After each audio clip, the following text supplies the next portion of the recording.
It's my opportunity to tell my colleagues on the other side of the aisle to work with us and get your job done to avoid a government shutdown. Funding the federal government begins October 1st each year. If appropriation bills are not signed into law by the September 30th, lawmakers and the President must agree on a temporary spending resolution. That's known as a continuing resolution. That resolution keeps the government open for business. If that fails, the unfunded parts of government shut down. Now, with increasing frequency, the minority party has used the threat or reality of a government shutdown to try and advance partisan political priorities. Over the past 10 years, we've seen 5 government shutdowns. 3 of them, one a full shutdown and 2 partial shutdowns, have occurred in just the past 9 months. Unfortunately, it looks like we could be headed for a 4th before the end of the year. History has repeatedly shown that shutting down the government is not only bad policy, it's bad politics. It has also shown not to be a great bargaining tool. By a bargaining tool, I mean there's some group of senators or sometimes an individual senator will say, we're going to shut the government down until I get some policy that that individual wants or that group of people want. And you know what? Eventually government opens up and the bargaining tool instrument has not served the purpose of the members that shut down the government. It's a simple fact. It costs taxpayers money to shut down the government and even more to reopen it. And in a time of fiscal crisis like we have now, you shouldn't be wasting that kind of money. The government shutdown reduces essential service to the American people, erodes trust of the American people in their government, and limits the ability of Congress to conduct oversight over federal government operations. I believe Congress needs to stop governing from crisis to crisis, respect the appropriations process, and fulfill its constitutional responsibilities to fund the government. For that reason, and the reason I'm here today, is to talk about the Prevent Government Shutdown Act. That act is introduced by Senator Lankford and Senator Hassan. This bill would make government shutdowns a thing of the past by providing an automatic continuing resolution should Congress fail to complete its job of passing appropriation bills on time. Moreover, it would implement rules designed to enforce common sense principle that if Congress doesn't do its job, Congress doesn't go home. Congress needs to work through regular order to fund the government agencies to avoid our Groundhog Day approach to spending each year. Americans deserve better. They should not be asked to pay a price for congressional dysfunction. It is past time that we put an end to the recurring political sideshow of government shutdown. So that's why I say let's enact the Prevent Government Shutdown Act by Senator Lankford and Senator Hassan. I yield the floor and suggest the absence of a quorum. Clerk will call the roll. Ms. Alsobrooks.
President, I ask unanimous consent the quorum call be suspended. Without objection.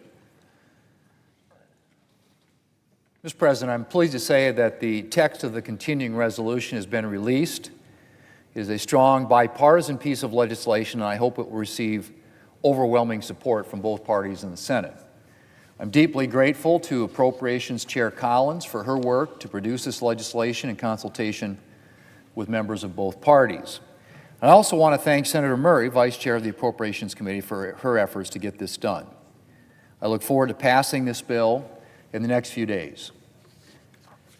Mr. President, this week we will move our fifth block of civilian nominees, which includes 74 well-qualified individuals.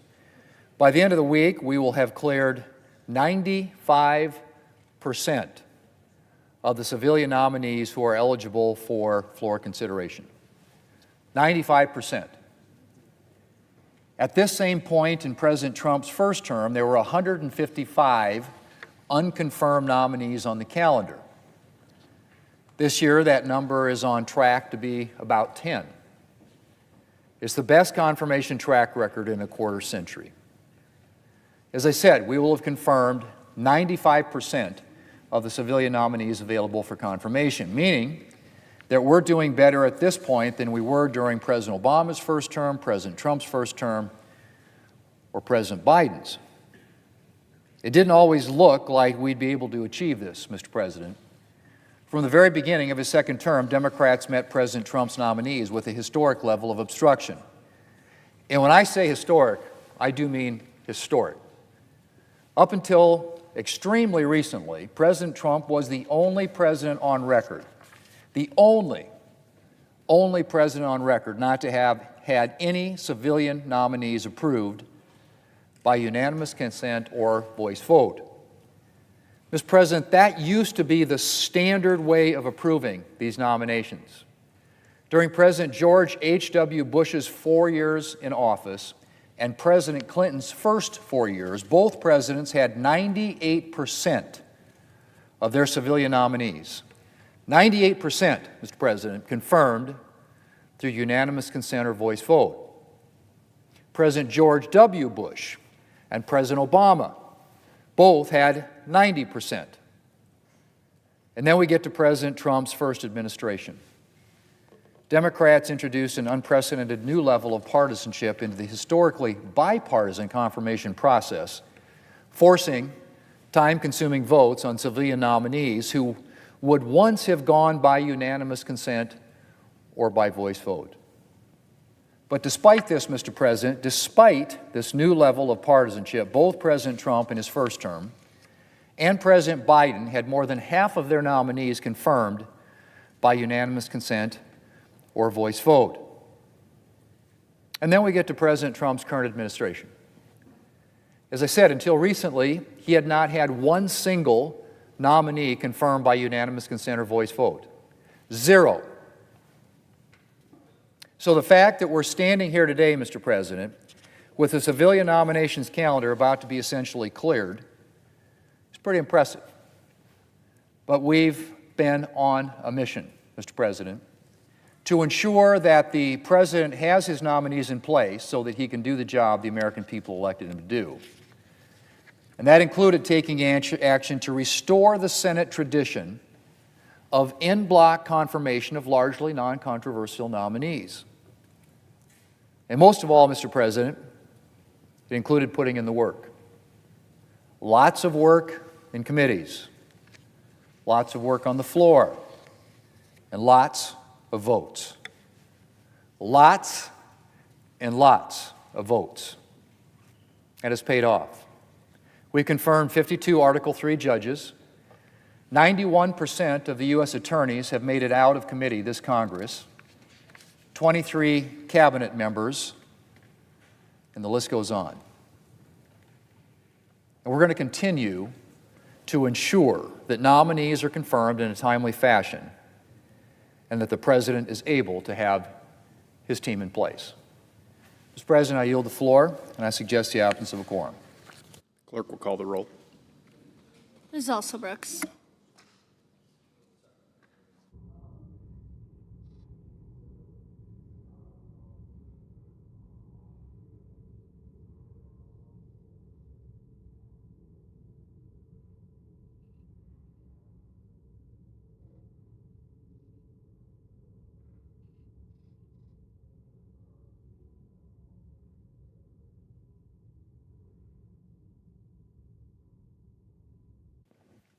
this back in a quorum call, right? Mr. President, Majority Leader. I ask unanimous consent the quorum call be suspended, Without objection. and I move to proceed to executive session to consider calendar number 910. Questions on the motion? All in favor say aye. Aye. All opposed say no. The ayes appear to have it. The ayes do have it. Motion's agreed to. Clerk will report the nomination. Nomination, Department of Health and Human Services, Erica Schwartz of Florida to be Director of the Centers for Disease Control and Prevention. Mr. President, I send a cloture motion to the desk. The clerk will report. Cloture motion, we, the undersigned senators, in accordance with the provisions of Rule 22 of the Standing Rules of the Senate, do hereby move to bring to a close debate on the nomination of Erica Schwartz of Florida to be Director of the Centers for Disease Control and Prevention, signed by 16 senators as follows. Mr. President, I ask consent the reading of the names be waived, Without objection. and I move to proceed to legislative session. Questions on the motion? All in favor say aye. Aye. Opposed say no. The ayes appear to have it. The ayes do have it. Motion's agreed to. Mr. President, I move to proceed to executive session to consider the en-bloc nominations listed in SRES 817. Questions on the motion? All in favor say aye. Aye. All opposed say no. Ayes appear to have it. The ayes do have it. Motion's agreed to. Pursuant to the provisions of SRES 817, the nominations listed therein are pending en bloc. Mr. President, I send a cloture motion to the desk. The clerk will report. Cloture motion, we, the undersigned senators, in accordance with the provisions of Rule 22 of the Standing Rules of the Senate and the provisions of SRES 817, 119th Congress, do hereby move to bring to a close debate on executive calendar numbers 729. Mr. President, I ask consent to read the names be waived. Without objection. On block, signed by 17 senators as follows. Mr. President, I ask consent to reading the names be waived. Without objection. Yes, sir.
President. Mr. President,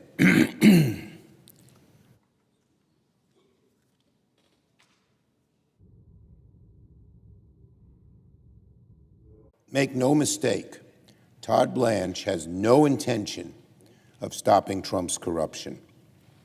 He spent his career enabling it. Instead of seeing Todd Blanche's so-called deal for the sham that it is, Senate Republicans are once again taking Trump's personal attorney at his word. All Blanche's deal does is accept the reality that Trump's MAGA slush fund is never getting through the courts. Blanche's so-called deal does nothing to stop the IRS sweetheart deal that lets the Trump and his family cheat their way out of tens of millions of dollars in taxes. Let me repeat that. Blanche is still perfectly fine with giving Trump a permission slip to commit tax fraud to the tune of tens of millions of dollars. Is the Senate GOP willing to go along with Trump's tax fraud? Blanche certainly is. Senate Republicans keep pretending that Blanche made real concessions on the slush fund. The truth is, he just gave up a fight he had already lost in court. And there's no guardrail preventing Trump and Blanche from using taxpayer dollars to give cash payouts to violent January 6th insurrectionists, MAGA billionaires, and the Trump family. Trump won't even hide his intention to resurrect his MAGA cash rewards program. Just last night, Trump said, quote, "A lot of people like the slush fund." That was his words. He said it. He said it would be reimbursement for the pain that January 6 insurrectionists suffered. Where's the reimbursement for the economic pain Trump has inflicted on the American people with his rampant corruption, his disastrous agenda? No one wants this slush fund other than Trump and his cronies. There's never been a more clear-cut case of self-dealing in American history. Trump sued himself, settled with himself, and then gave himself tax immunity for life and $2 billion to either pocket, in his own pocket from the federal treasury, or pass out to bad people, all at the taxpayer's expense.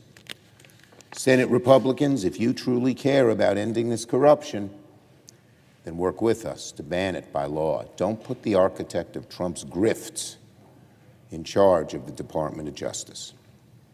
Now on the pardons bill. Justice is supposed to be blind. Under Donald Trump, justice is for sale.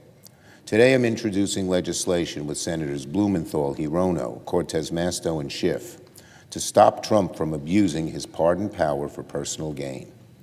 Our No Payoff for Pardons Act will expose, deter, and prosecute corrupt pardons. Trump sees his pardon power as just another opportunity for grift, for graft, for personal profit. The only thing Trump cares about when granting clemency is how much money you have and where your loyalties lie. Trump has wiped out the slate clean for thousands of January 6 insurrectionists, Medicare fraudsters, white-collar criminals, and the other crooks convicted of swindling the American people. The American people always pay the price for Trump's corruption. Pardons are no exception. Trump's pardons have wiped out nearly $2 billion in repayments owed to the victims of these crimes, and it's the same old grift. Trump picks the pocket of law-abiding Americans to enrich criminals, his cronies, himself. In Trump's America, if you have enough money, or if you have the president's ear, then you're above the law. Our bill reaffirms that federal bribery laws apply to the president and that trying to buy your way out of a prison cell is a crime itself. Our legislation would also require anyone who receives a pardon to disclose financial gifts they made in connection with their clemency. We need to bring these corrupt pardons out of the shadows and into the light so that we can stop them once and for all. Finally, on the CR, Senate Democrats have been crystal clear. We want to fund the government, avoid a shutdown, and pass strong bipartisan appropriations bills that deliver for the American people. The CR released yesterday is a responsible pathway to do just that. The bill allows us to continue negotiating a budget that won't leave working families behind. I applaud Senator Murray for her tireless work and her success in preventing Trump's dangerous efforts to politicize federal grants from taking effect as we fight to block it altogether. Throughout these negotiations, Senate Democrats are fighting for the American people. We will continue fighting for a budget that helps Americans get ahead and thwarts Trump's corrupt, costly, and chaotic agenda that is stretching Americans thin. I yield the floor to note the absence of a quorum. The clerk will call the roll. Ms. Alsop-Brooks.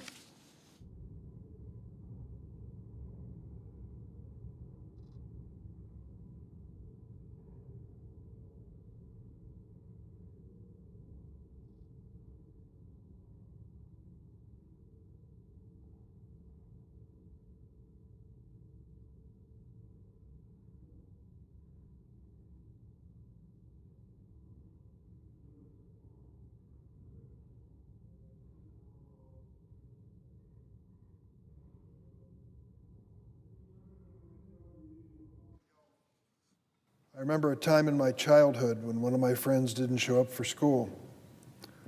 I asked the people, "Where'd she go?" They shook their heads and said, "Polio." When she finally returned, she couldn't walk without heavy leg braces.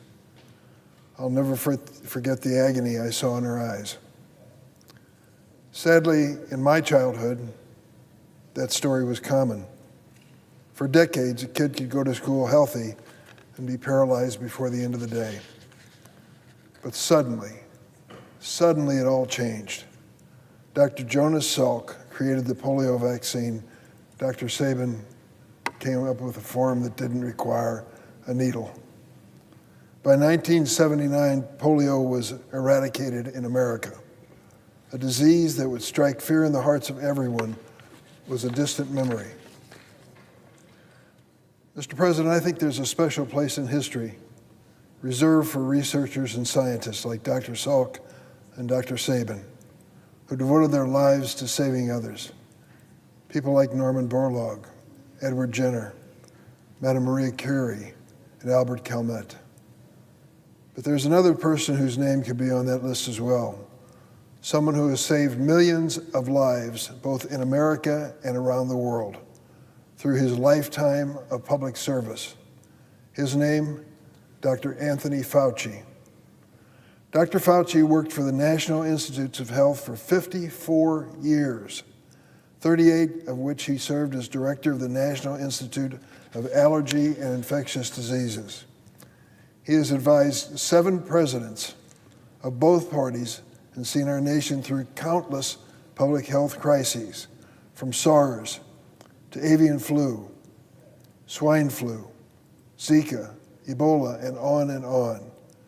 Aside from his work against COVID-19, Dr. Fauci may be best known for his work on HIV/AIDS.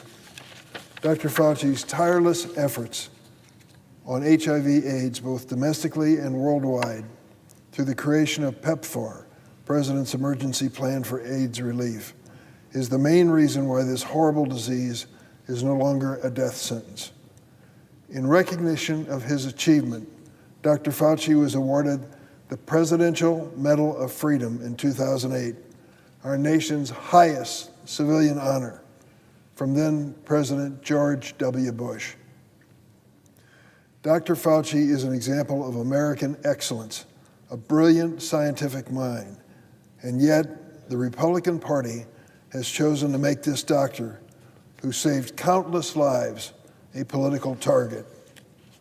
Last week, the Senate Committee on Homeland Security and Government Affairs subpoenaed Dr. Fauci in front of the Congress for a hearing with the express goal of humiliating and vilifying him.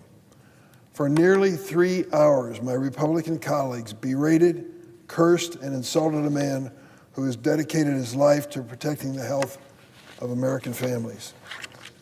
This behavior is below the dignity of the Senate. Put simply, it was an embarrassment. If my colleagues had genuine concern for America's public health, they would turn their attention instead to the destruction wrought by this administration's anti-science agenda. Listen to this roll call. Measles cases are at a 35-year high in the United States of America. Whooping cough has resurged.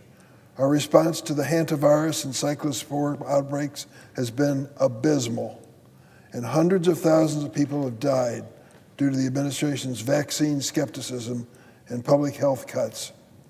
If my Republican colleagues want to hold hearings, perhaps they should hold one on the impact of President Trump's cuts to NIH research funding, which have slowed research into heart disease, cancer, and Alzheimer's. Or they could investigate how the FDA has lost 20% of its staff under this administration, deeply damaging food safety efforts.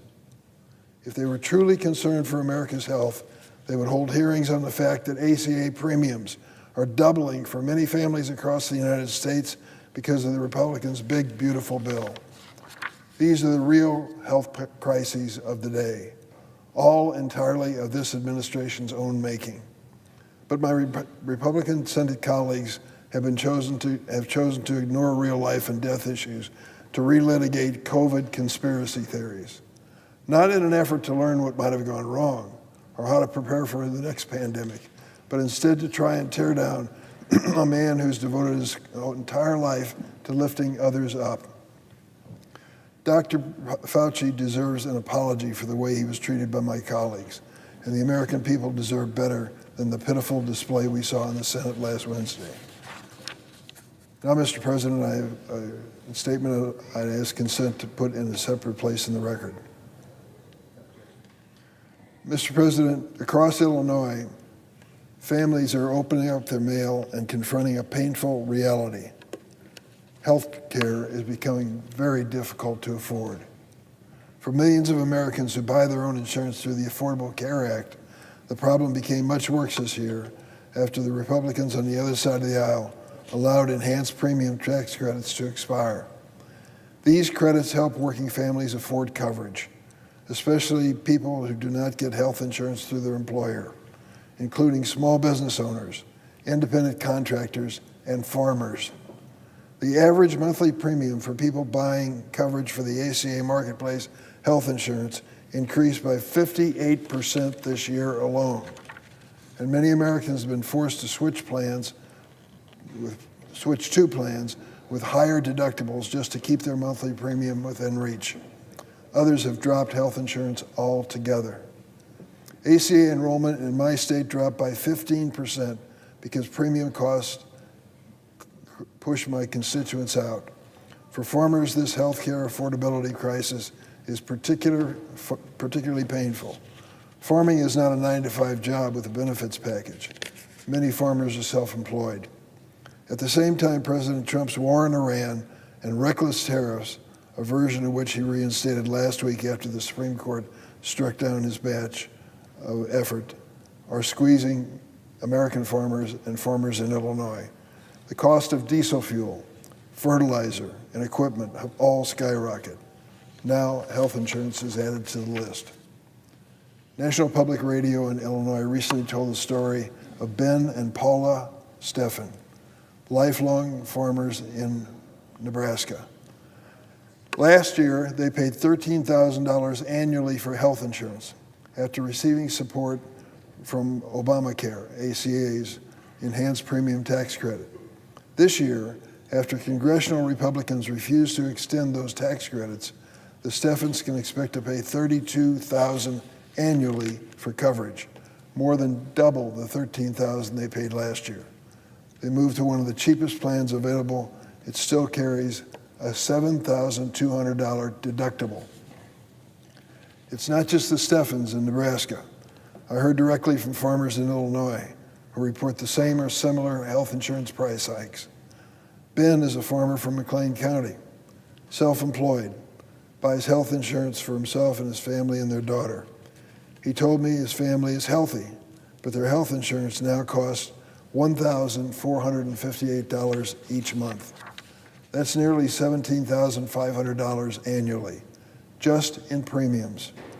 Ben told me, quote, "Health care is drowning me." He went on, "That's crushing me. Something has to change. Think about it. A farmer working to support his family and feed this country is paying almost $17,500 a year just to keep his family insured.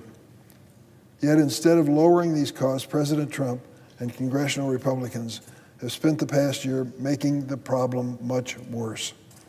They allowed ACA's enhanced premium tax credits to expire, despite repeated warnings about what it meant for families. And they slashed $1 trillion from the program called Medicaid. That's a program which is critically important. Think about this for a moment. Every other birth in my state of Illinois is paid for by Medicaid. 70% of the men and women who are in nursing homes in my state are covered by Medicaid. And now the Republicans have proposed slashing $1 trillion from Medicaid in their so-called Big Beautiful Bill, despite pleas from rural hospitals and others that these cuts could be devastating.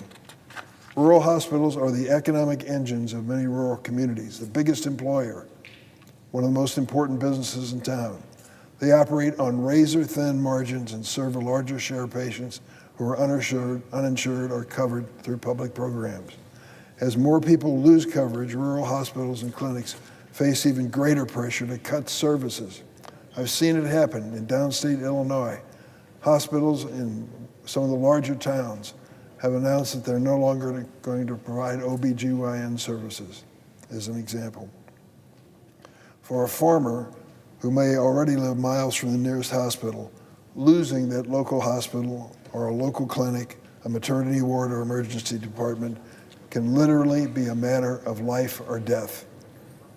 Instead of building grand ballrooms on the White House, outfitting new aircraft as Air Force One, and starting an unnecessary war with Iran, the president should be focused on what matters most to Americans, bringing down the cost of living. We should immediately restore the enhanced premium tax credits that made coverage affordable and protect Medicaid in the rural hospitals that communities depend on.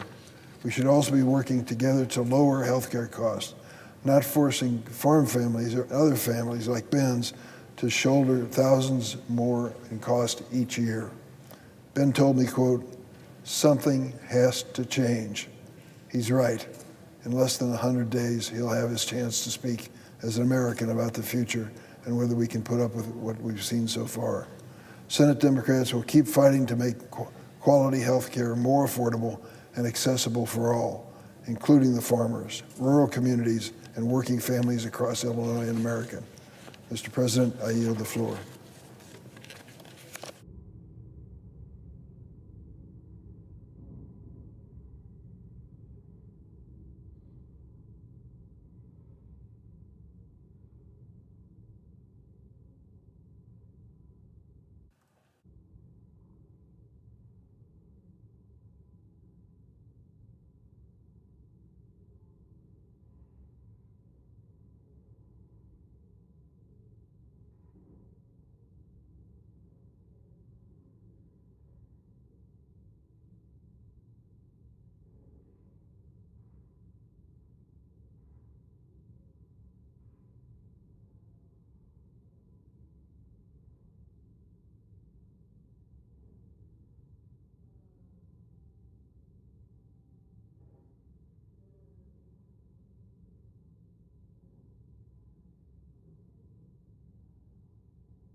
Madam President. The senator from Washington. Thank you, Madam President. We have our work cut out for us as we work to fund the government for the coming fiscal year. As costs for our families go up and up and up, the president wants a $1.5 trillion war budget, and he wants to cut programs working people depend on to pay for it. No way. And as this disastrous war with Iran rages on, Trump is even asking for another $70 billion on top of that to bankroll the war. It is really hard to imagine more backward funding priorities, especially as so many families today are struggling and being hurt by the cuts to health care and food aid. Congress is not an ATM to fund Trump's disastrous wars abroad. So, as I've said many times, we need to rip up the president's budget and write a new one. I've been very clear from the start. We absolutely must prioritize helping families and lowering costs as we do that. And that means rejecting the president's astronomical defense request and instead delivering significantly more funding for our non-defense budget so that we can invest in helping people here at home. Now, it is clear that we will definitely need more time to get this done and reach bipartisan agreement on the funding levels, just as we have done in the Senate for the last 3 years, which then allows us to draft bipartisan bills for FY27. So I am very glad we were able to craft a bipartisan CR to keep the government funded and to make sure we can avert a shutdown that no one wants, while giving us the time to reach a bipartisan agreement on a top line in our funding bills. 2 weeks ago, the House Republicans sent us an incomplete CR with several major issues. It was critical that we address those issues in any CR, and that is exactly what we have done. Perhaps most important, we closed a loophole in the House Republican CR that would have allowed the Trump administration to transfer funding provided for other programs to Border Patrol. That was a non-starter. Until Republicans finally agreed to enact desperately needed reforms to ICE and Border Patrol, we cannot approve another cent for them. This new CR that we have written includes some really important extensions and language that House Republicans did not, and that includes extensions of authorizations for important health, veterans, and infrastructure programs, and language to make sure that key housing programs and a program to help feed low-income seniors can continue serving Americans. This bill also rejects requests from President Trump for even more flexibility and funding for the Pentagon, including $1 billion for Trump-class battleships. And my Democratic colleagues and I pushed very hard and secured an important provision to prevent the Office of Management and Budget from implementing its corrupt new grants rule, which would have required Trump, a political appointee, to sign off on every last federal grant and empower them to terminate any grant at any point for any reason. That disastrous rule would put politics above science when determining, for example, what cancer research grants to fund. So I'm going to keep working to kill that bill outright as our spending talks continue later this year. Unfortunately, Republicans would not take action in this bill to protect our constitutional power of the purse and prevent Russ Vought from attempting another illegal pocket rescission, nor would they agree to our efforts to extend critical advanced appropriations for infrastructure, which were provided by the bipartisan infrastructure law. That runs out on October 1st. Make no mistake, we will keep fighting to get those priorities done in the negotiations in the fall. We do have a lot of work ahead, and this CR provides us a reasonable runway to get it done. So I hope this CR sets us up to roll up our sleeves and focus on getting to a bipartisan top line so we can then write good bipartisan spending bills. So for all of those reasons, I will be voting yes tonight to advance this bipartisan bill. Finally, Madam President, I can't come to the Senate floor without acknowledging the heartbreaking devastation we are seeing in Spokane and across eastern Washington. My heart is with everyone who's affected by these horrific fires, and please know I will keep doing all I can to make sure the federal government steps up. This short-term funding bill, importantly, includes flexibilities for the Disaster Relief Fund so it can serve our communities in need during the CR. I'm glad FEMA has so far approved the FMAG requests our local officials have made as they are fighting these wildfires. And last night, our governor made a formal request to the president for an expedited emergency declaration. I'm leading our entire congressional delegation, Democrats and Republicans, in urging the president to approve that request immediately. And I do want to say how grateful I am to the fire crews and first responders who are working around the clock to save lives and property, and how inspired I am by the way the Spokane community has come together to support those who have lost their homes or are under evacuation orders. I'll have far more to say on this crisis, but let me close with this.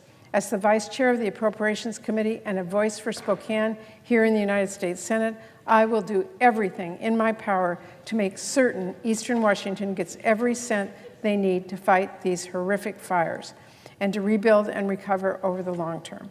Thank you, Madam President. I yield the floor.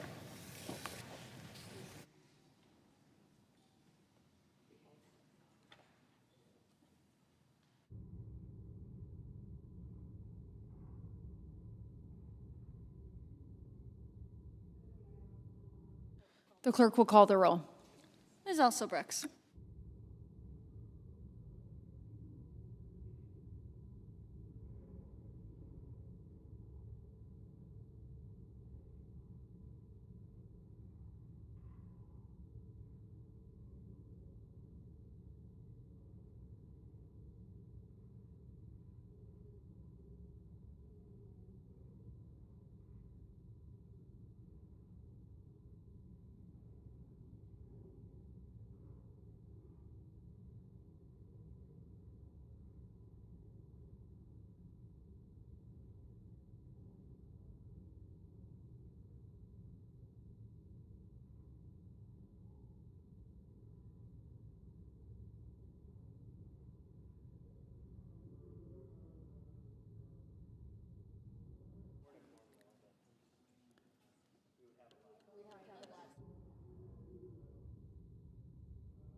Senator from Alabama.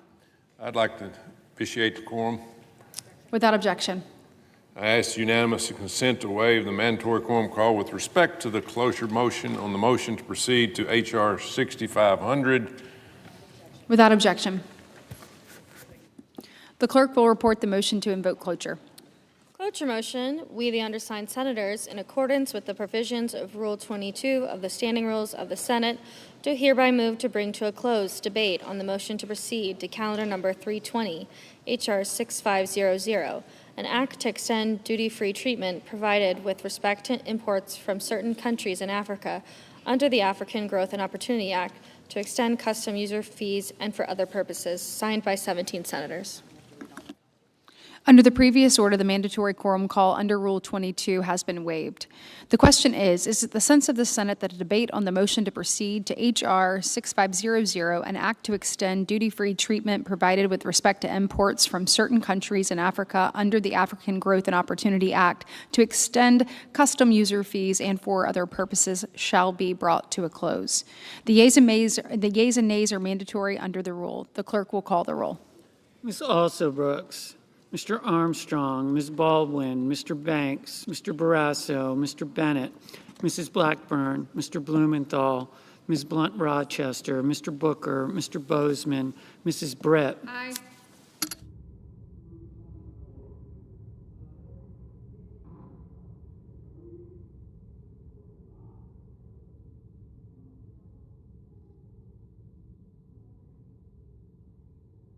Mr. Budd.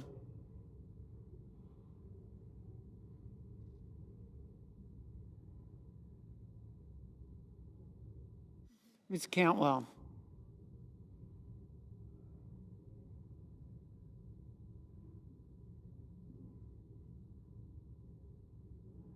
Mrs. Capito.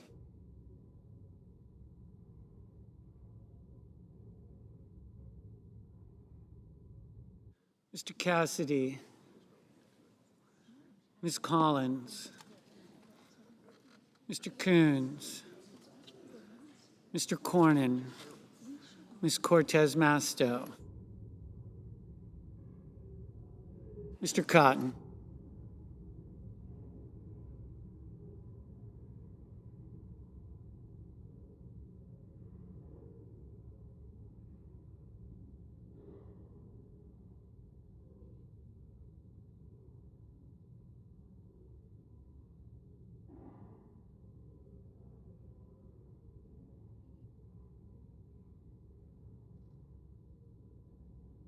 Mr. Kramer.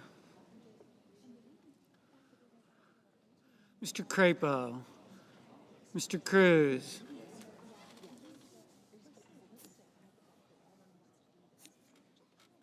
Mr. Curtis. Mr. Daines.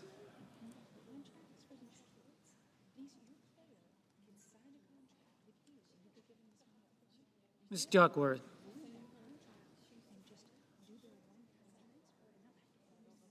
Mr. Durbin. Ms. Ernst.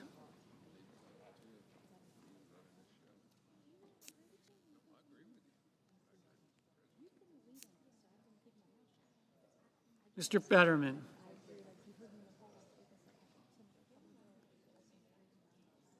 Mrs. Fisher. Mr. Gallego. Mrs. Gillibrand. Ms. Graham.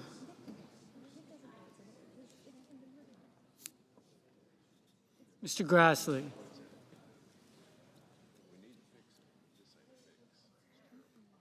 Mr. Haggerty.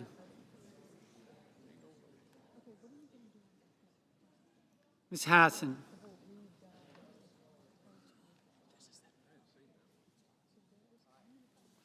Mr. Hawley.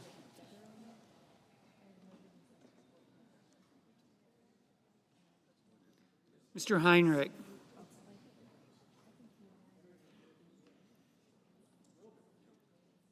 Mr. Hickenlooper.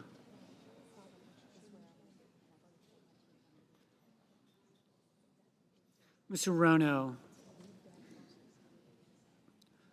Mr. Hoven.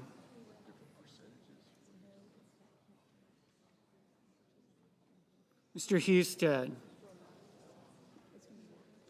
Mrs. Hyde-Smith. Mr. Johnson. Mr. Justice. Mr. Kane. Mr. Kelly. Mr. Kennedy.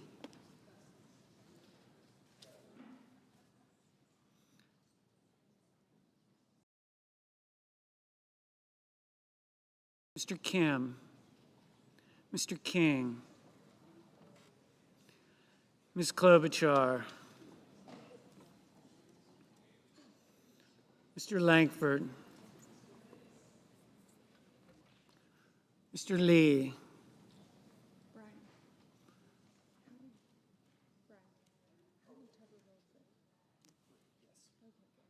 Mr. Lujan. Ms. Lummis. Mr. Markey.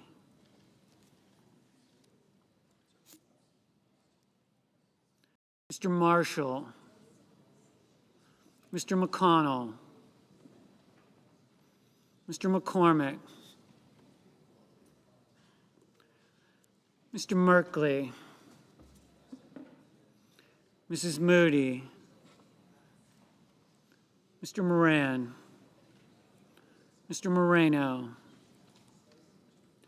Ms. Markowski. Mr. Murphy, Mrs. Murray, Mr. Ossoff, Mr. Padilla, Mr. Paul, Mr. Peters,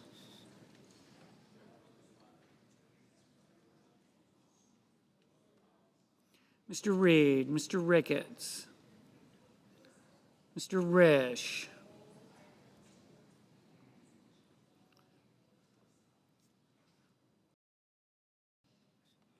Ms. Rosen, Mr. Rounds, Mr. Sanders, Mr. Schatz, Mr. Schiff,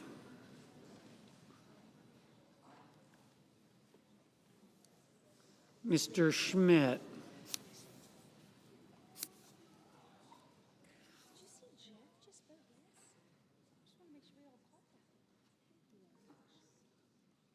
Mr. Schumer, Mr. Scott of Florida, Mr. Scott of South Carolina, Mrs. Shaheen, Mr. Sheehy, Ms. Slotkin, Ms. Smith, Mr. Sullivan, Mr. Thune, Mr. Tillis, Mr. Tuberville, Mr. Van Hollen, Mr. Warner, Mr. Warnock, Ms. Warren, Mr. Welch, Mr. Whitehouse, Mr. Wicker, Mr. Wyden, Mr. Young.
Senators voting in the affirmative: Baldwin, Britt, Cantwell, Cortez Masto, Crapo, Duckworth, Haggerty, Hassan, Hickenlooper, Kim, Lee, Merkley, Murphy, Murray, Ossoff, Peters, Reed, Rounds, Schatz, Shaheen, Sheehy, Tillis, Tuberville, Warner. Ms. Warren voted in the negative.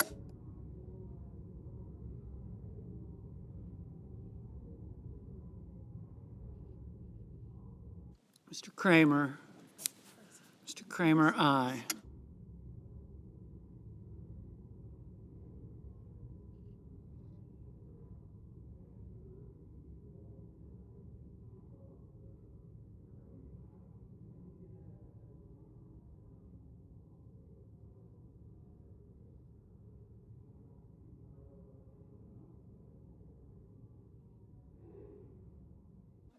Ms. Ernst, aye.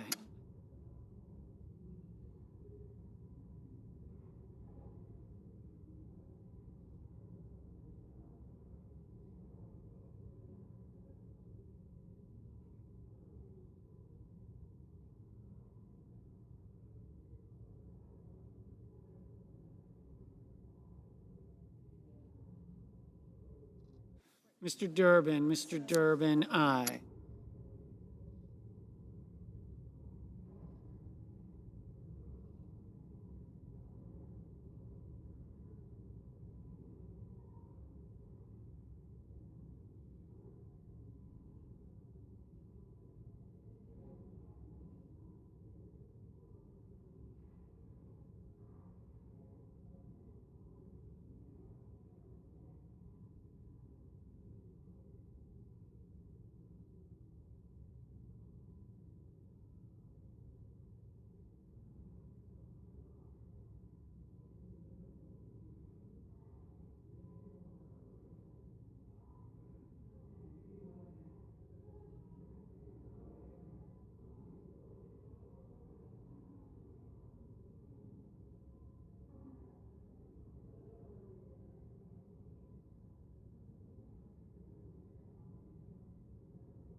Ms. Lummis, aye.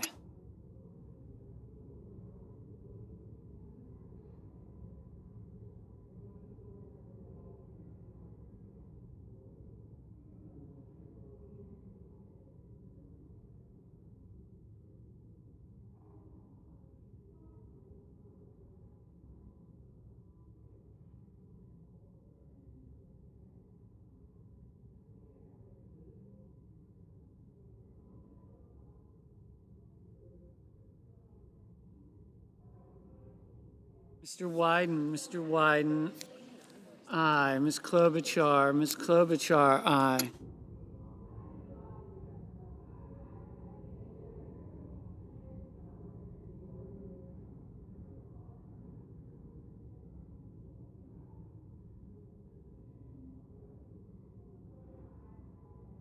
Mrs. Gillibrand, aye.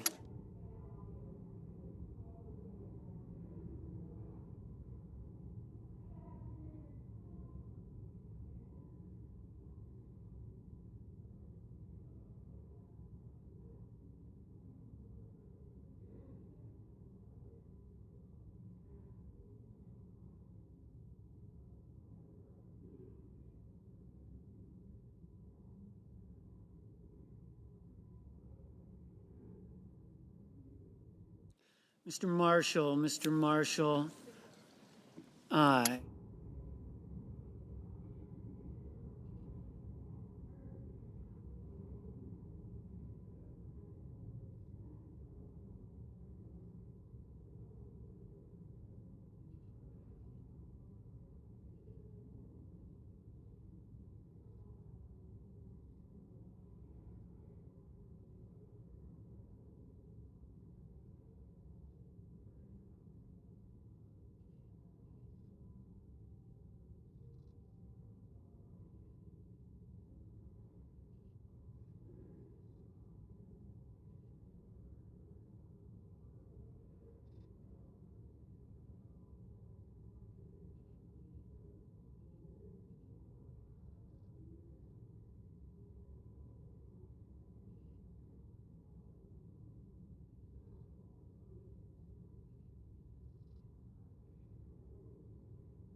Mr. Johnson, aye. Mr. Risch, aye. Mr. McCormick, aye. Ms. Smith, aye.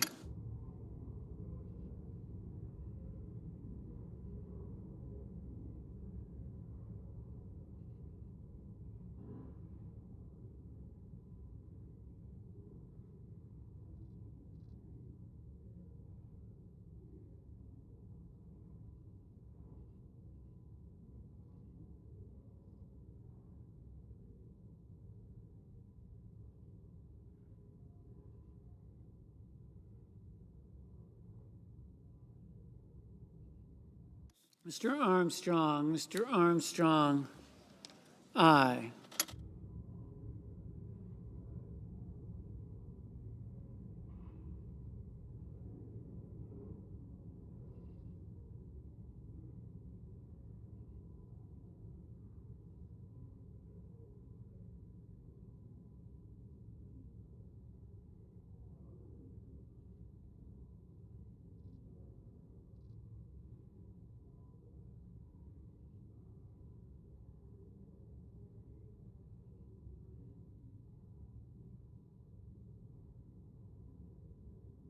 Mrs. Hyde Smith, aye.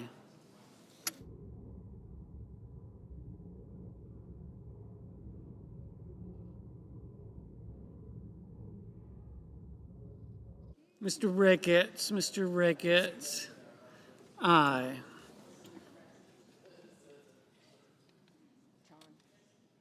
Ms. Collins, aye. Mrs. Capito, aye. Mr. Barrasso, aye.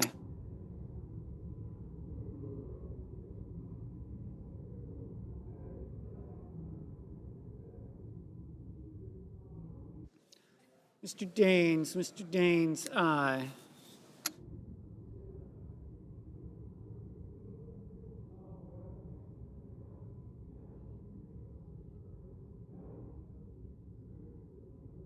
Mr. Scott of Florida, aye. Mr. Grassley, aye. Mr. Wicker, aye. Mr. Van Hollen, aye. Mr. Cotton, aye.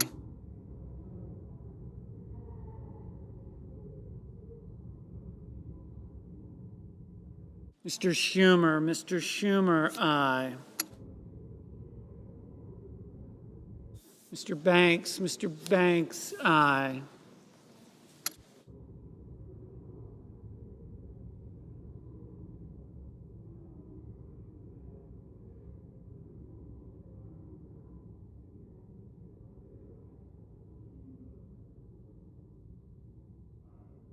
Mr. Langford, aye.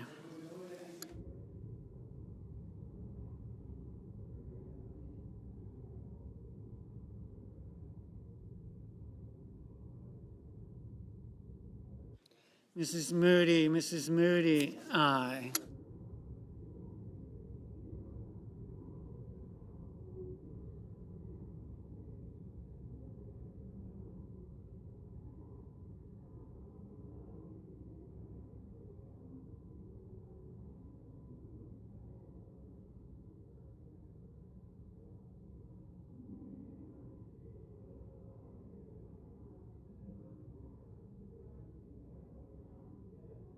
Mr. Lujan, aye.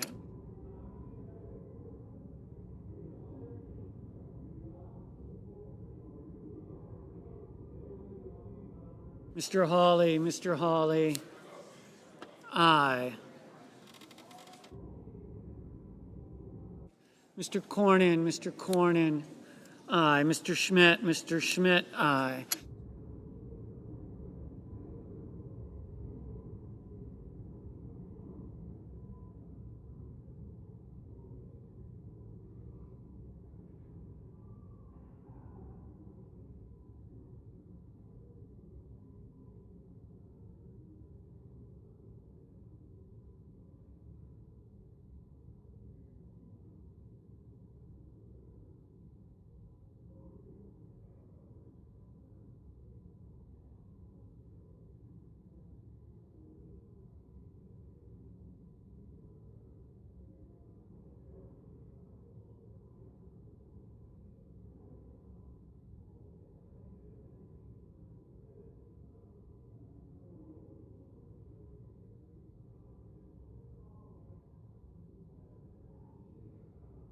Mr. Bozeman, Mr. Bozeman, aye.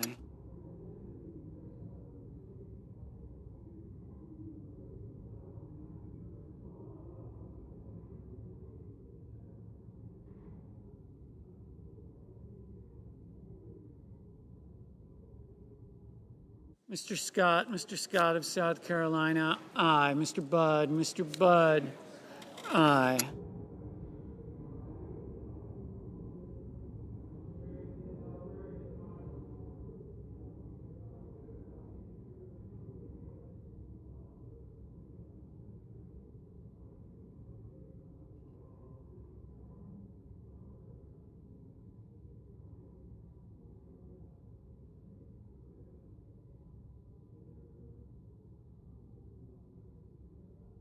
Mr. Coons, aye.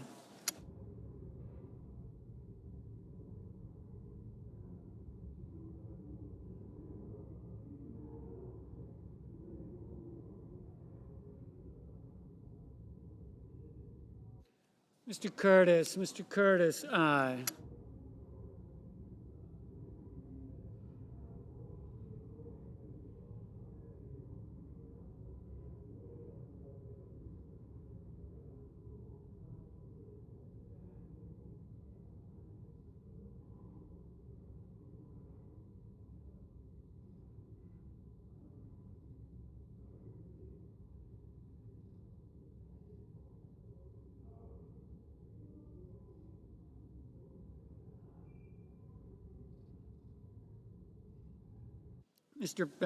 Mr. Fetterman, aye.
Mr. King, aye.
Ms. Also Brooks. Ms. Also Brooks, aye.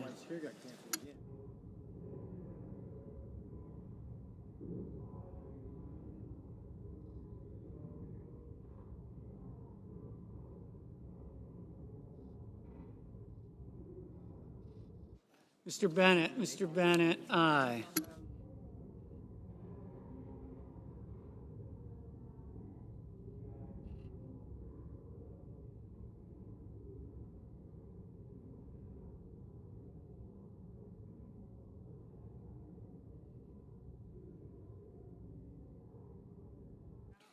Mr. Thune. Mr. Thune, aye. Mr. Husted. Mr. Husted, aye.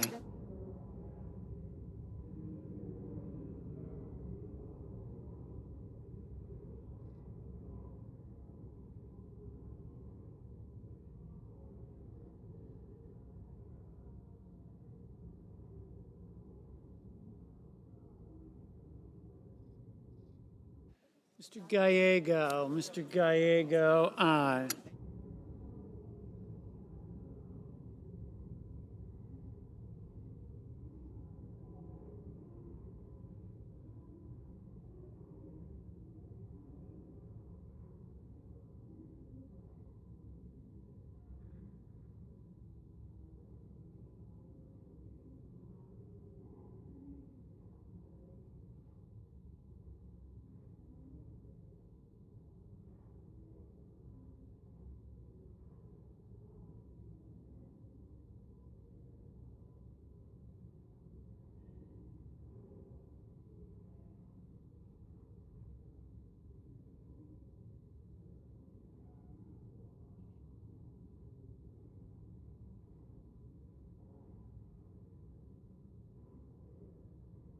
Mr. Justice. Mr. Justice, aye.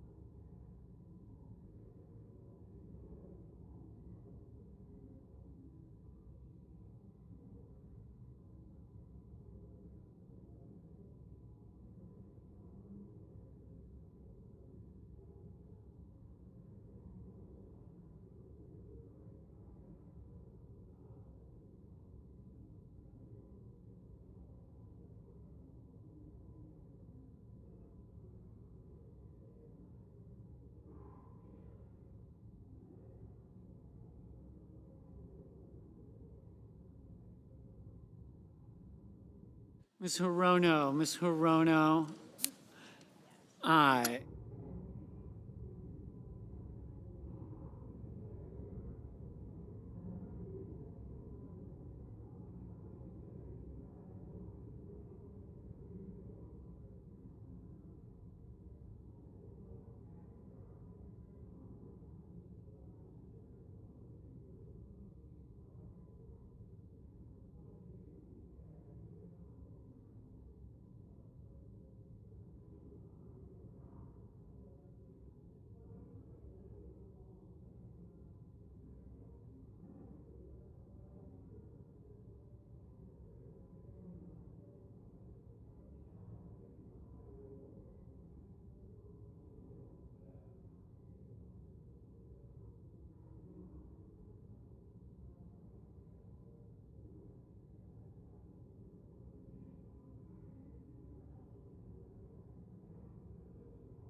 Mr. Hoven. Mr. Hoven, aye.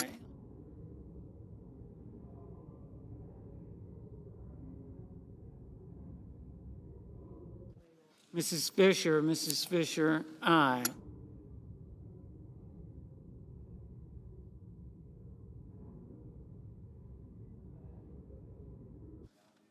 Ms. Blunt Rochester, Ms. Blunt Rochester, aye. Mr.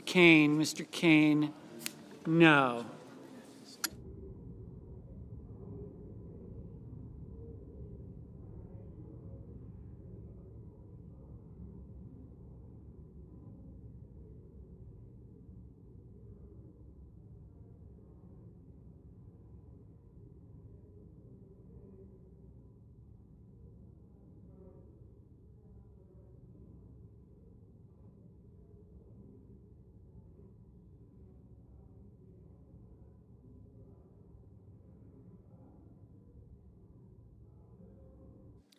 Mr. Padilla, aye.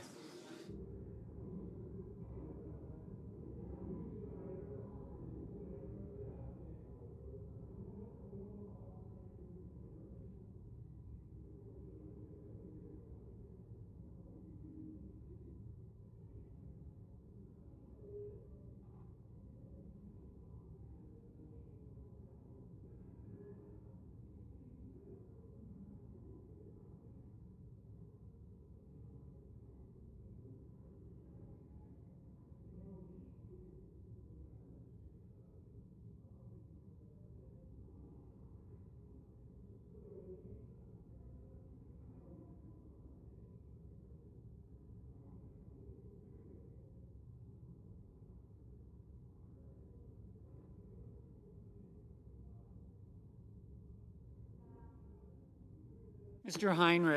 Heinrich, aye.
Mr. Moreno, aye.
Mr. Cassidy, aye.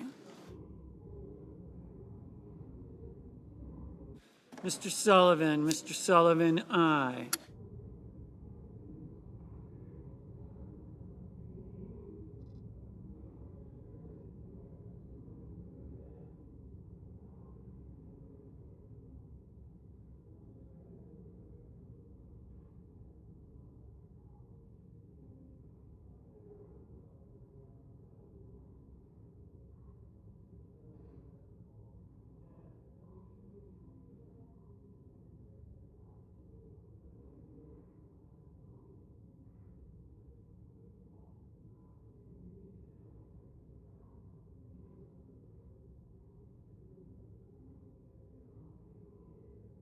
Mr. Cruz, aye.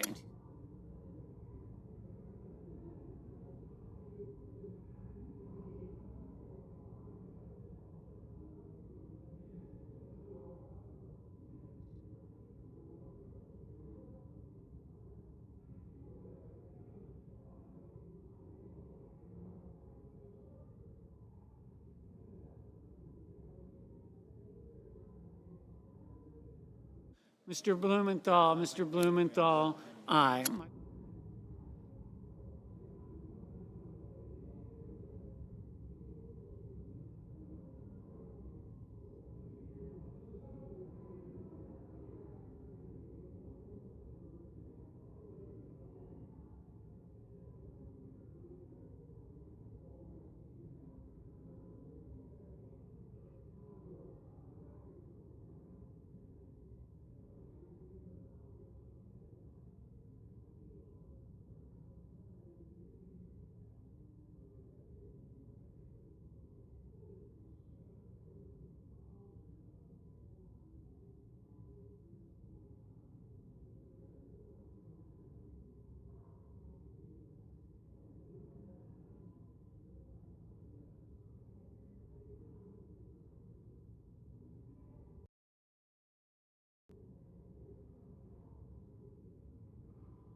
Mr.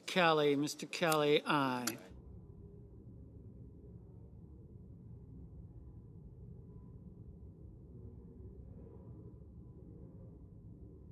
Mr. Young, aye.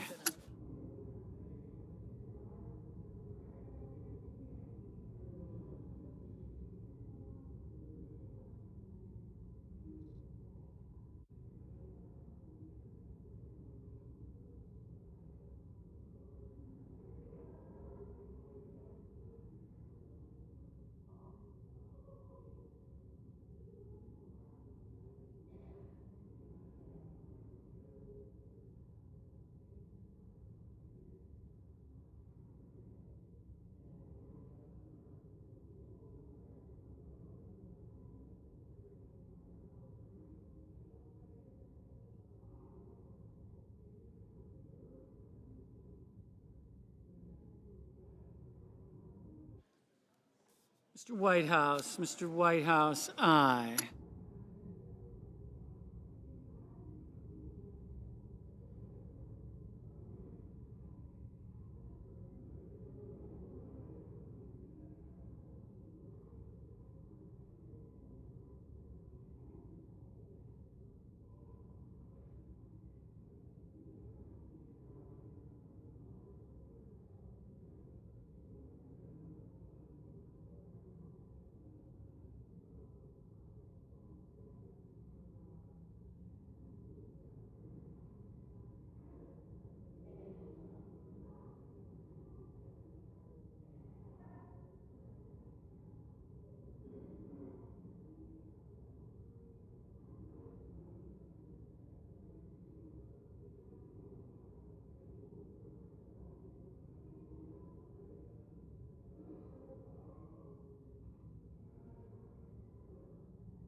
Ms. Murkowski, aye.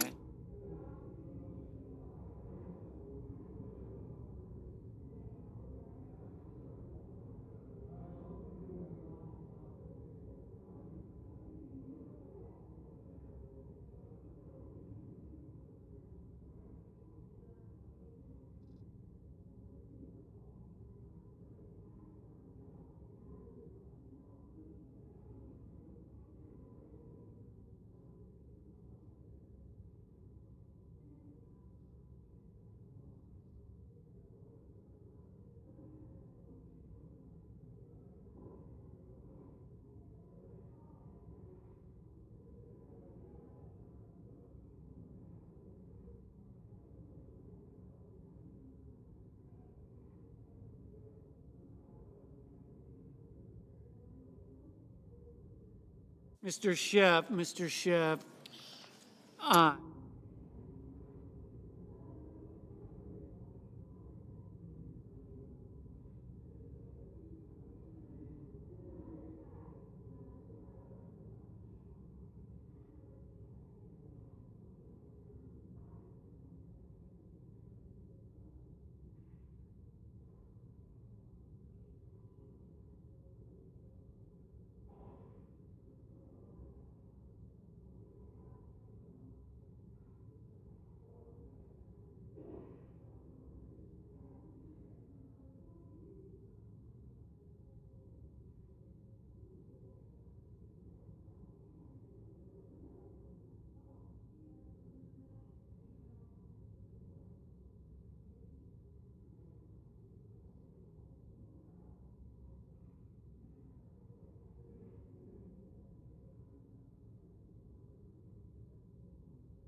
Ms. Rosen, aye.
Mr.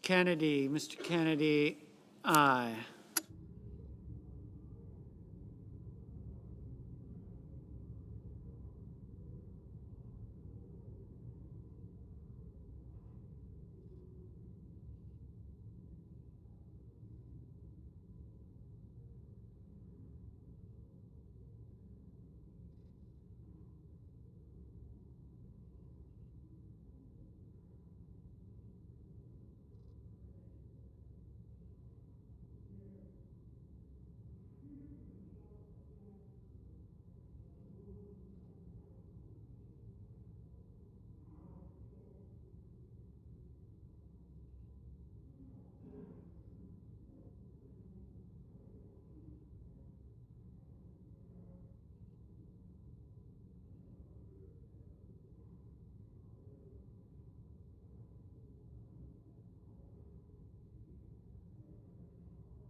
Mr. Paul, no.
Mr. Sanders, no.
Mr. Warnock, aye.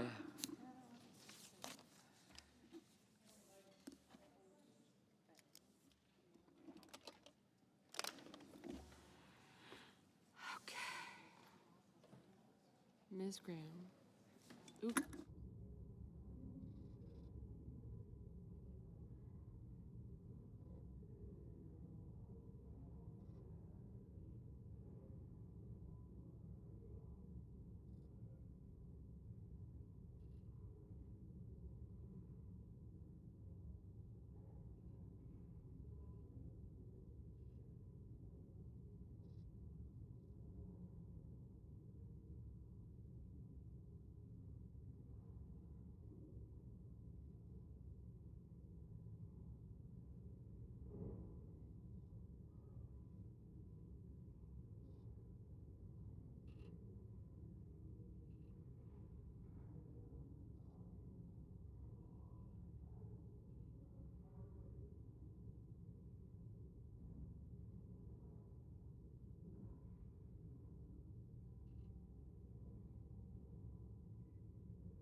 Mr. Moran, aye.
ready for me to go? Okay.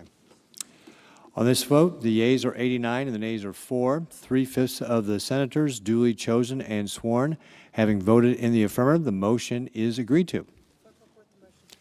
The clerk will report the motion to proceed. Motion to proceed to calendar 320, HR 6500, an act to extend duty-free treatment and so forth and for other purposes. Mr. President. Senator from Kansas. Mr. President, I ask unanimous consent that the Senate be in a period of morning business with senators permitted to speak therein for up to 10 minutes each. Without objection. Mr. President. Mr. President, I ask I understand that there is a bill at the desk, and I ask for its first reading. The clerk will read the title of the bill for the first time. S 5221, a bill to prohibit the purchase, sale, or exchange of non-public information and for other purposes. Mr. President, I now ask for a second reading and in order to place the bill on the calendar under the provisions of Rule 14, I object to my own request. The objection is heard. The bill will be read for the second time on the next legislative day. Mr. President, I ask unanimous consent the Senate proceed to the immediate consideration of the calendar number 132, S-289. The clerk will report. Calendar number 132, S-289, a bill to ban the sale of products with a high concentration of sodium nitrate to individuals and for other purposes. Without objection, the Senate will proceed to the measure. I ask unanimous consent that the bill be considered read a third time. Without objection. I know of no further debate on the bill. If there's no further debate, the question is on passage of the bill. All in favor say aye. Aye. All opposed say no. The ayes appear to have it. The ayes do have it. The bill is passed. Mr. President, I ask unanimous consent that the motion to reconsider be considered made and laid upon the table. Without objection. Mr. President, I ask unanimous consent that the Senate proceed to the immediate consideration of calendar 347 S3977. The clerk will report. Calendar number 347 S3977, a bill to amend Title II United States Code to modify certain bankruptcy eligibility requirements and for other purposes. Without objection, the Senate will proceed to the measure. Mr. President, I now ask unanimous consent that the bill be considered read a third time and passed, and that the motion to reconsider be considered made and laid upon the table. Without objection. Mr. President, I ask unanimous consent the Senate proceed to the immediate consideration of calendar 422 S2666. The clerk will report. Calendar number 422 S2666, a bill to direct the Federal Communications Commission to establish a task force of unlawful robocalls and for other purposes. Without objection, the Senate will proceed to the measure. I ask unanimous consent that the committee reported substitute amendment be agreed to, the bill as amended be considered read a third time and passed, and that the motions to reconsider be considered made and laid upon the table. Without objection. Mr. President, I now ask unanimous consent that when the Senate completes its business today, it stand adjourned until 10 a.m. on Tuesday, August 4th, that following the prayer and pledge, the journal proceedings be approved to date, the morning hour be deemed expired, the time for the two leaders be reserved for their use later in the day, morning business be closed, and the Senate resume consideration of the motion to proceed to H.R. 6500 post-cloture. Further, that the Senate recess from 12:30 to 2:15 tomorrow for the weekly conference meetings, and that all time during recess adjournment, leaders' remarks, and the morning business count post-cloture on the motion to proceed to H.R. 6500. Without objection. If there is no further business to come before the Senate, I ask that it stand adjourned until under the previous order. The Senate stands adjourned until 10 a.m. tomorrow.